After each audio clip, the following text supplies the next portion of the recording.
তওবা পাঁচটা শর্ত সাপেক্ষে আমাদের তওবা কবুল করবে কে? তওবা কবুল হওয়ার কিছু শর্ত আছে পাঁচটা। কয়টা? চিৎকার মেরে বলতে হবে, তওবা কবুল হওয়ার শর্ত কয়টা? এক নম্বরে হচ্ছে আল ইকরা, acknowledgement. You have to give the acknowledgement that you are the greatest sinner on earth. আপনাকে ঘোষণা দিতে হবে যে আপনি পৃথিবীর সবচেয়ে বড় পাপী। এক নম্বর শর্ত, আপনি বলেন যে আল্লাহ, আমার চেয়ে বড় পাপী নাই, আকাশের নিচে জমিনের উপরে আমি সবচেয়ে বড় পাপী, এমন কোন পাপ নাই যেটা আমি করি নাই, ঠিক কিনা? এক নম্বরে পাপের ঘোষণা দেন। দুই নম্বরে আন-নাদাম, নাদাম মানে repentance. You have to be repentant for what you have done. আপনাকে অনুতপ্ত হতে হবে, চোখের পানি ছাড়তে হবে। আল্লাহ, আমি লজ্জিত, আল্লাহ আমি নাদান, আমি পিশাচ, আমারে মাফ করে দাও। তার মানে স্বীকার গেলেন কি অন্যায় করেছেন। দুই নম্বরে আপনি অনুতপ্ত হলেন। তিন নম্বরে স্টপ, যেই পাপ করতেছিলেন ওইটা থামান। Stop what you have done, যেটা করতেছিলেন আগে থামান। আপনি সুদ খাইছেন, অনুশোচনা আসলো, মাফও চাইতেছেন, আবার সুদও খাইতেছেন, হবে? আপনি ঘুষ খেয়েছেন, তওবা শুরু করলেন, আবার ঘুষও খেয়ে যাচ্ছেন, হবে? থামেন, স্টপ। তিনটা গেল। চার number, to hate what you have done, ঘৃণা করতে হবে। যেই পাপটা করেছেন মন থেকে, ওই পাপটাকে ঘৃণা করতে হবে। পাঁচ নাম্বার শর্ত হচ্ছে to determine that you never repeat this sin again in your life. আল্লাহর ওয়াদা দেন, কমিটমেন্ট দেন যে আল্লাহ, আমার জীবনে পারতপক্ষে এই পাপ জীবনেও করব না। চিৎকার করে বলেন ঠিক কিনা? তার মানে আপনি শিকার যান, তারপরে আপনি অনুতপ্ত হবেন, যে পাপ করেছেন থামিয়ে দিবেন, পাপটারে মন থেকে ঘৃণা করবেন, আর আল্লাহরে ওয়াদা দিবেন, আল্লাহ আর করব না। এই পাঁচটা শর্তের আলোকে তওবা করলে জীবনের সব গুনাহ মাফ করে দিবে কে? এজন্য আল্লাহ বললেন, ইয়া আইয়ুহাল্লাযীনা আমানু তুবু ইলাল্লাহি তাওবাতান নাসুহা। তওবার মতো তওবা করো, সব গুনাহ মাফ করতে পারে কে? তওবা করবেন তো? রাজি আছেন? কবে করবেন? এই মুহূর্তে তওবা করলাম, এই মুহূর্তে আল্লাহর কাছে ক্ষমা চাই, আল্লাহ জীবনের সব গুনাহ মাফ করে দাও। আমাদের দেশে তওবা করার জন্য হুজুর লাগে, কথা কন? পিসা হুজুর, বড় হুজুর, ছোট হুজুর, হাফেজ সাহেব লাগে না? হাফেজ সাহেব, ইমাম সাহেব, এদের ছাড়া নাকি তওবা হয় না। না, এটা ভুয়া কথা।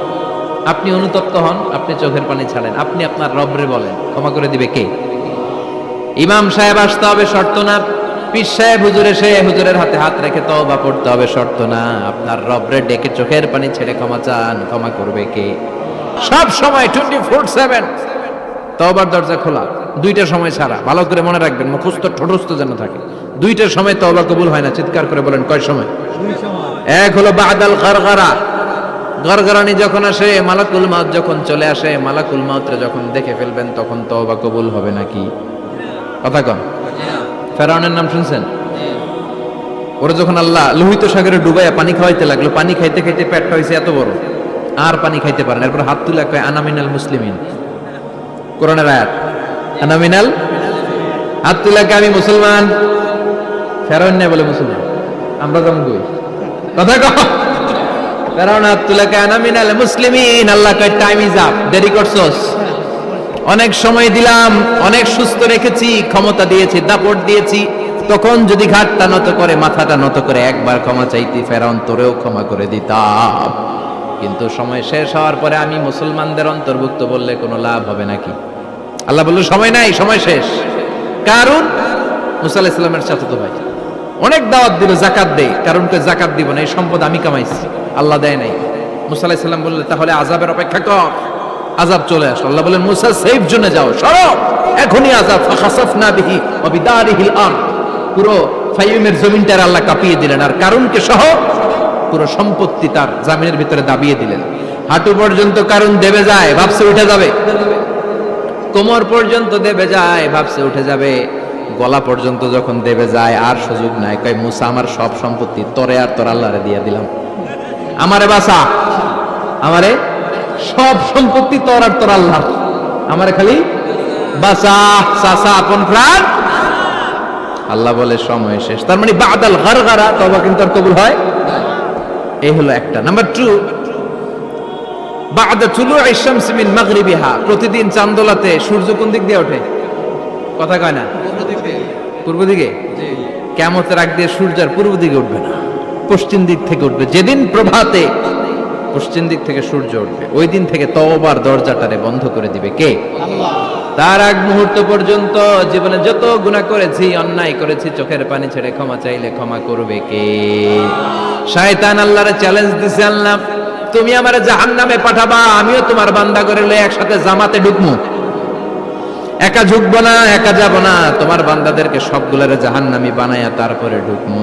তোমারে চ্যালেঞ্জ দিলাম, একটারও জান্নাতে ঢুকাইতে পারবা? আল্লাহকে তুই আমার চ্যালেঞ্জ দিলি? আমি তো সব রাজার বড় রাজা, মহারাজা, আমার চ্যালেঞ্জ দেশ, এত সাহস পাইলি কই? তুই আজীবন ওয়াসওয়াসা দিয়ে পাপ কাজ করাবি, একদিন তাফসীর মাহফিলে এসে আমার বান্দা ক্ষমা চাবে, আমি মাফ করে দেবো, তুই কি করবি? আজীবন অন্যায় করবে, আজীবন পাপ করবে, জুলুম করবে, একদিন চোখের পানি ছেড়ে আমার কাছে কান্নার মতো কান্না করলে আমি সব গুনাহ মাফ করে দেব। এজন্য আল্লাহ বললেন, ইয়া আইয়ুহাল্লাযীনা আমানু তুবু ইলাল্লাহি তাওবাতান নাসুহা। ভুল করেছো, তওবা করো, মাফ করবে কে? সাইয়েদনা আদম আলাইহিস সালাম ভুল করলেন, দুনিয়ায় এসে শত শত বছর কাঁদলেন, কিন্তু ক্ষমা হয় না। আল্লাহরে বললেন, আল্লাহ কি করলে ক্ষমা পাবো বলো? ফাতালাক্কা আদামু মির রাব্বিহি কালিমাতিন ফাতাবা আলাইহি। আল্লাহ বললেন, ও আদম, তোমারে কিছু কালেমা শিখাইয়া দেই, এই কালেমাগুলো দিয়ে আমার কাছে দোয়া করো, ক্ষমা করে দেব। আল্লাহ শিখাইয়া দিলেন, ও আদম, দুই হাত তুলে চোখের পানি ছেড়ে আমার কাছে পড়ো, রব্বানা, পড়েন, রব্বানা যালামনা আনফুসানা ওয়া ইল্লাম তাগফির লানা ওয়া তারহামনা লানাকুনান্না মিনাল খাসিরিন। এটা শিখাইতেছিল আল্লাহ। আল্লাহ, আমি জুলুম করেছি, অন্যায় করেছি, ভুল করেছি, পাপ করেছি, তুমি যদি ক্ষমা না করো, ক্ষমা করার কেউ নাই, ঠিক কি না?